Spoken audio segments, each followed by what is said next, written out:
আমি ইসলামী ছাত্র শিবিরের থানা সভাপতি ছিলাম।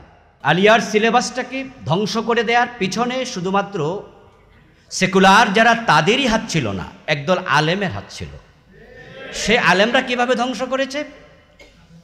ক্লাস 1-2 পর থেকে যখন থেকে অজু শেখানো হয়, ফিকার কিতাবের বিভিন্ন মাসালা শেখানো হয়, ক্লাস 10 পর্যন্ত যে বইগুলো ওরা লিখেছে ফিকার কিতাব, এই ফিকার কিতাবগুলোতে বেদাত ঢুকাইয়া শেষ করে দিয়েছে পুরা বই। আমরা তো ক্লাস 10 পর্যন্ত ক্লাস পাই না, জানি না কি পড়ায়। মাঝে মাঝে ওস্তাদরা বলতো, কারণ আলিমের উপরে সেখানে সরবেকায়া আছে, হেদায়া আছে, সেখানে চাইলেও হাত দিতে পারবে না। কিন্তু ক্লাস 10 পর্যন্ত দেখলাম যে এমন কিছু বেদাতি চিন্তা ঢুকাইছে, মাজার নিয়ে লিখেছে। জানাজার নামাজের সালাম ফিরিয়ে সাথে সাথে নাকি দোয়া করতে হবে, দলিল দিয়েছে ইজা সাল্লাইতুম আলাল মাইয়িত ফাআখলিসু লাহুদ দুআ। রাসূলের হাদিস ঢুকাইয়া ভুল ব্যাখ্যা করে বেদাতের প্রতিষ্ঠা করেছে। ওই লেখকদের নাম দেখে আমি চিনি ওদেরকে, ওরা আমার পরিচিত লোক। এমন গা জ্বালা ধরতো, কত বড় জাহেল, লক্ষ ছাত্রকে বেদাত শিখাচ্ছে। আওয়ামী লীগের আমলে তারা শুধুমাত্র পাঠ্যপুস্তকের পিছনে দোতারা, সেতারা, স্কার্ট পরা মেয়ের ছবি দিয়ে আমাদের অঙ্গনকে নষ্ট করেনি, বরং এই ফিকার বইগুলোকে, সিলেবাসটাকে একদল দুনিয়ালোভী আলেমও ধ্বংস করেছে। ফিকার কোন বই তো ওস্তাদেরা আপনারা একটু দেখবেন প্লিজ, সময় এসেছে পরিবর্তনের। কারণ আজকে কথাগুলো বিসি সাহেবকে অথবা এনটিআরসির সাথে জড়িত অফিসারদেরকে শুনাইতে পারলে ভালো ছিল, ওনারা নেই। এখন কথাগুলো মূলত আত্মসমালোচনামূলক হচ্ছে, কারণ একই ব্যথায় ব্যথিত আমরা সকলে। আমি এমন ফিকার বই দেখেছি যেখানে শিরক পাওয়া যায়, ওয়ান্ডারফুল। মাদ্রাসায় শিরকের বিরুদ্ধে কথা বলা, মাদ্রাসায় এসেছে মানুষকে জান্নাতমুখী করা, আর ওরাই সুযোগ নিয়ে আয় বেদাতি মৌলবীগুলো শিরক ঢুকাই দিয়েছে। আজীব। এখন কি দরকার? প্রস্তাবনা। 1 নাম্বার, এ নিয়ে গবেষক টিম করা দরকার। ছাত্ররা ক্লাস বিমুখ হয়ে গেল। আমরা আসলে মান চেয়েছিলাম, কিন্তু মানের আগে মনে হয় আমরা একটু ইস্তেখারা করে মান চাওয়া দরকার ছিল। জানি না যে তখন আমাদের যারা নেতৃত্ব দিয়েছে তারা ইস্তেখারা করে সেটা চেয়েছে কিনা। কারণ আমরা যারা মান পাইনি, আমরা ক্লাসে কামিল বুখারী পুরাটা খতম করে কামেল শেষ করেছি। এবং আমরা কাশাফ পড়েছি, বাইজাবি পড়েছি, এতকান পড়েছি, ওয়াসাফ পড়েছি, মুকাদ্দামে মুসলিম পড়েছি, নখবাতুল ফিকির পড়েছি কামিলে। একদিনও ক্লাস মিস করিনি কামিলে। আমি ইসলামী ছাত্র শিবিরের থানা সভাপতি ছিলাম। মিছিল করেছি, মিটিং করেছি, কত জেহাদ মোজাহাদা করেছি, কিন্তু ক্লাস একদিনও কামেলে মিস করিনি। আমার মনে আছে আমার জ্বর ছিল কামেল সেকেন্ড ইয়ারে 102 বা 3 ডিগ্রি। আমি জ্বর নিয়ে সেদিন ক্লাসে এসেছিলাম, কথা বলতে পারিনি, কিন্তু শোনার জন্য এসেছি আমার ওদিনও যেন ক্লাস মিস না হয়। আর এখন কামিলে আমি তো পড়াই, 21 বছর পড়াচ্ছি, কামিলে 21 বছর পড়াচ্ছি, শিক্ষকতা 23 বছর হয়ে গেল। এখন ক্লাসে কামিলে ছাত্র পাই 2 জন 3 জন, কোনোদিন 1 জনও নাই। অথচ আমরা ক্লাস করেছি 100 জন 150 জন, পুরা কিতাব পড়েছি, একদিন ক্লাস মিস করিনি। কেন এমনটা হলো? মান পেয়ে কি মান হারিয়ে ফেললাম আমরা? এতটা যদি ক্লাস বিমুখ স্টুডেন্ট হয়, তাহলে পরবর্তীতে চেয়ারগুলো, এই যে আজকে যে বড় বড় ওস্তাদরা বসে আছে, ওনাদের চেয়ারে কারা বসবে? আপনি কাকে বসাবেন? বসানোর লোক পাবেন কোথায়? তখন তো জাহেলরা বসবে, আর জাহেলরা যখন বসবে তারা আরও ধ্বংস করে দেবে সব কিছু। এই জন্য গবেষক টিম করা দরকার, কিভাবে আমরা আবার ক্লাসমুখী করতে পারি। এরপরে মাদ্রাসার ক্লাস 10 পর্যন্ত কোরআন শিক্ষাকে বাধ্যতামূলক করা আবশ্যক। সময়ের সবচেয়ে বড় দাবি, আমি বলেছি আত্মসমালোচনামূলক কথা, আমাকে 8 মিনিট সময় দেওয়া হয়েছে, আমি আর ভিতরে শেষ করবেন ইনশাআল্লাহ। যে আমরা যখন ক্লাস 8-9-এ পড়তাম, 6-7-এ, তখন আমাদের একজন হুজুর ছিল কারি সাহেব। প্রতি মাদ্রাসায় ছিল একজন কারির একটা পোস্ট ছিল, এবং কারি সাহেব লম্বা বেত নিয়ে আমাদের পড়াতেন। তেলাওয়াতে ভুল করলে বাড়ি দিতেন। মসজিদে জোহরের নামাজের পরে 1 থেকে ফাজিল পর্যন্ত, যে মাদ্রাসা ছিলাম আমি, ওই ফাজিল পর্যন্ত, আমি ক্লাস 10 পর্যন্ত সেখানে পড়েছি। ফাজিলের ছাত্ররা যেতে পারতো না, সবে বসে থাকতো, আর উস্তাদ বলতেন এই তুমি দাঁড়াও, তেলাওয়াত করো। তেলাওয়াত শুদ্ধ, সবার সামনে পিটাইতো। সেখানে 1-এর ছেলেও আছে, ফাজিলের ছেলেও আছে, সবাই একসাথে। লজ্জায় তেলাওয়াত শিখতে বাধ্য হতো। কিন্তু আজকে কষ্ট হয়, যখনই কোথাও কারো পিছনে মাগরিবের নামাজ পড়ি, এশারের নামাজ পড়ি, কেরাত তো আর মনে মনে পড়া যায় না, তখন তেলাওয়াত শুনলে মনে মনে বলি এটা মনে আলিয়া মাদ্রাসায় পড়ছে। ইন্না লিল্লাহি ওয়া ইন্না ইলাইহি রাজিউন। কারণ কওমি মাদ্রাসা দিক থেকে সফল হয়ে গিয়েছে। আমরা এখানে ব্যর্থতার দিকে চলে যাচ্ছি। এজন্য কোরআন শিক্ষাকে কিভাবে আগের জায়গায় ফিরিয়ে আনা যায় এ বিষয়ে আমি ওস্তাদদেরকে অনুরোধ করব, নতুন করে টিচার নিয়োগের ক্ষেত্রে কিভাবে ভাবা যায়। এরপরে কিতাবমুখী করা দরকার। এখন তো কিতাব নাই। ইউনিভার্সিটি কুষ্টিয়া, আজকে কুষ্টিয়া ইউনিভার্সিটির একজন প্রফেসর আছেন, কামরুল ভাই আমার পাশে বসা ছিলেন।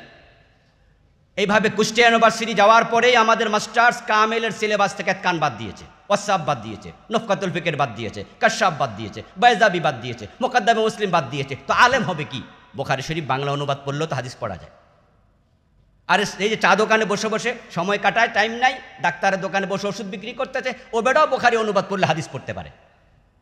এই জাতীয় অনুবাদ হাদিস পড়ার জন্য ছাত্র ক্লাসমুখী হবে নাকি? এই জন্য প্রয়োজন হচ্ছে আগের সিলেবাসে ফিরে যাওয়া। এ নিয়ে ভাবতে হবে। ঠিক আছে, আর সময় যেহেতু নাই, আমি আর সামনে আগাবো না। যেহেতু আমরা ব্যথা অনুভব করছি, সমাধান আসবে ইনশাআল্লাহ। এর জন্য প্রত্যেকে নিজের যোগ্যতা যতটুকু আছে ওটুকুতে দাঁড়িয়ে আমরা আবার মাথা তুলে দাঁড়াবো। মানুষ যেখানে পিছল খাইয়া পড়ে ঠিক সেখান থেকে আবার উঠে দাঁড়ায়। তা আমরা যেহেতু পিছল খেয়ে পড়ে গিয়েছি, আলিয়া মাদ্রাসাকে আমরা আগের জায়গা আবার ফিরিয়ে নেব ইনশাআল্লাহ। আল্লাহ তৌফিক দান করুক। আসসালামু আলাইকুম। আলিয়ার সিলেবাসটাকে ধ্বংস করে দেওয়ার পিছনে শুধুমাত্র সেকুলার যারা তাদেরই হাত ছিল না, একদল আলেমের হাত ছিল। সে আলেমরা কিভাবে ধ্বংস করেছে? ক্লাস 1-2 পর থেকে যখন থেকে অজু শেখানো হয়, ফিকার কিতাবের বিভিন্ন মাসালা শেখানো হয়, ক্লাস 10 পর্যন্ত যে বইগুলো ওরা লিখেছে ফিকার কিতাব, এই ফিকার কিতাবগুলোতে বেদাত ঢুকাইয়া শেষ করে দিয়েছে পুরা বই। আমরা তো ক্লাস 10 পর্যন্ত ক্লাস পাই না, জানি না কি পড়ায়। মাঝে মাঝে ওস্তাদরা বলতো, কারণ আলিমের উপরে সেখানে সরবেকায়া আছে, হেদায়া আছে, সেখানে চাইলেও হাত দিতে পারবে না। কিন্তু ক্লাস 10 পর্যন্ত দেখলাম যে এমন কিছু বেদাতি চিন্তা ঢুকাইছে, মাজার নিয়ে লিখেছে। জানাজার নামাজের সালাম ফিরিয়ে সাথে সাথে নাকি দোয়া করতে হবে, দলিল দিয়েছে ইজা সাল্লাইতুম আলাল মাইয়িত ফাআখলিসু লাহু দুআ। রাসূলের হাদিস ঢুকাইয়া ভুল ব্যাখ্যা করে বেদাতের প্রতিষ্ঠা করেছে। ওই লেখকদের নাম দেখে আমি চিনি ওদেরকে, ওরা আমার পরিচিত লোক। এমন গা জ্বালা ধরত, কত বড় জাহেল, লক্ষ ছাত্রকে বেদাত শিখাচ্ছে।